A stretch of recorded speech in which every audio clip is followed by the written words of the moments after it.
You know that specific tiny, blink and you miss it moment of public cringe? The one that's not a huge scandal but just so deeply and specifically awkward you can't unsee it? Welcome to part 4, where Meghan Markle, the queen of cringe, reigns supreme. If you live for this stuff, and I know you do me a solid and subscribe to the Star Report. We're obsessed. The applause is not for you. Let's set the scene. It's the Royal Variety performance in 2018. This is a massive capital E event. And, in true star fashion, Harry and Meghan are late. Not just a little late, but the show is literally starting without you late. As they're finally led to their seats in the royal box, the orchestra is swelling, the lights are up, and the entire theater is filled with thunderous applause for the performers kicking off the show. Meghan, however, seems to mistake this for a standing ovation for her arrival. She positively beams, waving and smiling at the crowd, soaking in that warm, adoring applause that was not for her. That, my friends, is the face of someone who genuinely believes the party can't start till she walks in. You can practically see the internal monologue. "Oh, you all waited for me? You shouldn't have."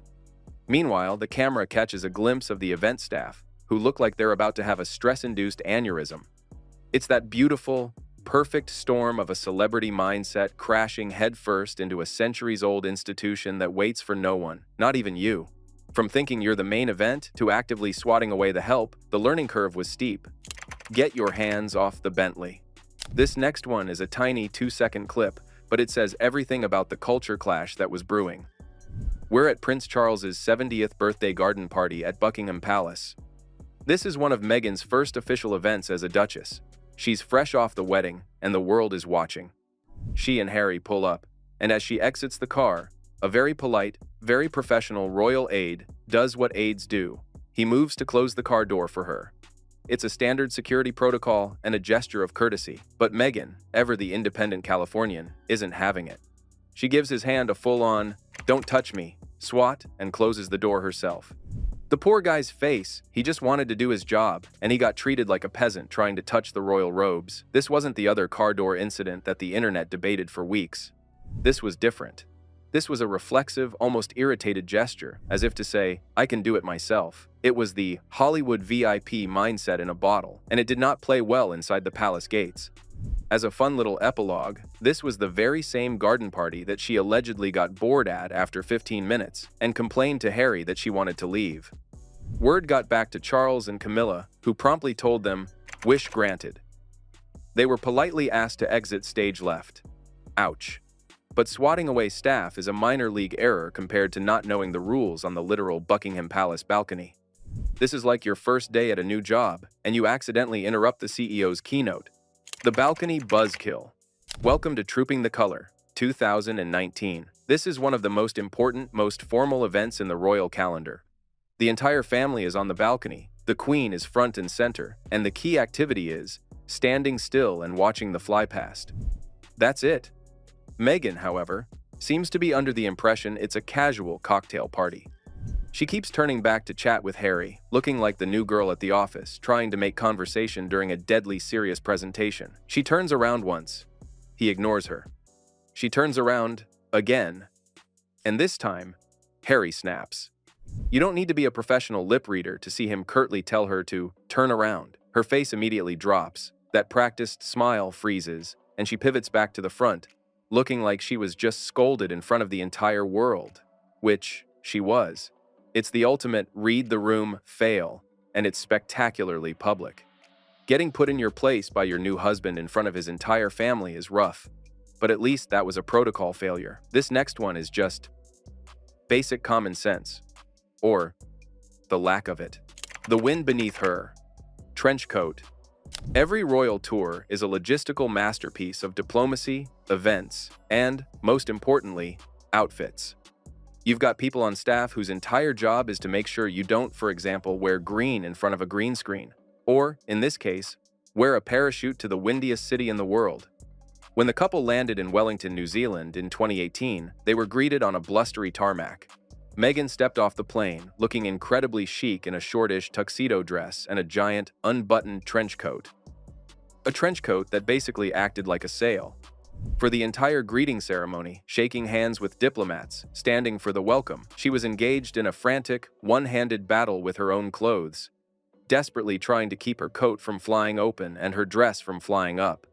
It's the kind of human moment you almost feel bad for, but you also have to wonder, who planned this? Did no one Google Wellington weather? She's trying to look serene and royal while simultaneously doing the Marilyn Monroe panic clamp, and the result is just a masterclass in chaotic energy. It's a very expensive, very awkward wardrobe malfunction that was entirely preventable. But hey, at least Harry was there by her side, which isn't always helpful. Sometimes he's the source of the awkwardness. The Great Pen Heist. Let's fly back to Belfast in March 2018, just before the wedding. The couple is doing a walkabout and signs a guest book at a science park. It's all standard royal procedure. Harry, ever the gent, signs his name first. Then, in a moment of deep, existential couple cringe, he finishes. Meghan, sitting right next to him, clearly reaches her hand out, ready for him to pass her the pen. It's the natural, normal human thing to do. Harry, however, seems to be on another planet. He completely, totally blanks her. He turns the other way and passes the pen to an aide or the next person in line, leaving Meghan with her hand just hanging in the air. The look on her face is a journey. It goes from ready to confused to oh in about half a second, all while maintaining that polite, frozen smile. She has to get the pen from someone else. The tension is just delicious. You know that car ride back to the hotel was times silent asterisk. It's the kind of passive-aggressive blunder that speaks volumes. This wasn't the only time she went full director mode on her new husband either. Director of Polo. Fast forward to the infamous Polo match in July 2022. Harry's team wins. Meghan is on stage to present the trophy and give her man a celebratory kiss. It's all very sweet, very photogenic. But she just can't seem to turn off the producer brain. Instead of just a kiss, she starts grooming him in front of everyone. She's tucking his shirt, brushing imaginary dust off his chest, and physically maneuvering him for the cameras. It's less supportive wife and more stage mom at a child's pageant. You can literally see Harry's, "Okay, that's enough" vibe as he gently tries to get on with the photo op. It's that over-managing, hyper-controlling impulse caught on camera, this need to make sure every single moment is perfectly produced. But it just comes off as deeply unnatural and, let's be honest, a little bit weird. Managing your husband for the cameras is one thing, but that same producer energy really backfires when you try to apply it to people who are, well, actual A-list royalty. The circle of nope? This one is a personal favorite. It's the 2019 London premiere of The Lion King. This isn't a royal duty. This is pure Hollywood, and Meghan is on. She's there to mingle with the superstars, namely Beyoncé and Jay-Z. After the perfunctory hugs, Meghan and Harry get into a conversation with Pharrell Williams. It's all smiles until Pharrell, with a completely straight face, says something to the couple.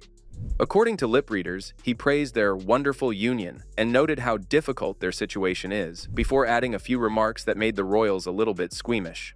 The moment is just weird. It's not the gushing, fangirling vibe Meghan seems to be expecting. It's a serious, almost critical observation. Pharrell isn't kissing the ring. He's treating them like a fascinating, slightly tragic social experiment.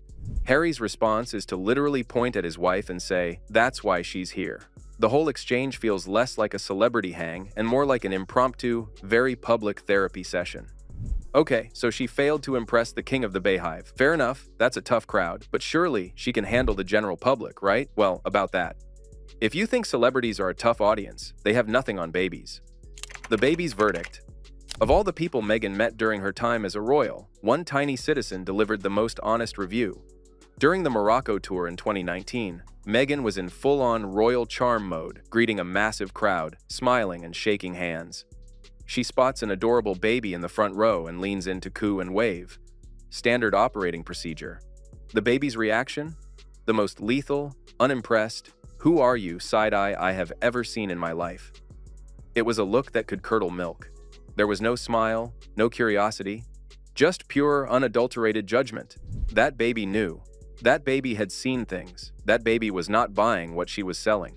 You can be the most famous woman in the world. You can have the PR, the wardrobe, and the title, but you cannot win over a baby who has already decided you are not the one. It's hilarious, it's brutal, and it's a perfect, wordless critique. But look, it's easy to have an off moment in public, especially with babies. What's truly baffling is when the cringe is coming from inside the house, when it's self-produced. What's your favorite deep-cut cringe moment I missed? Let me know in the comments. See you next time.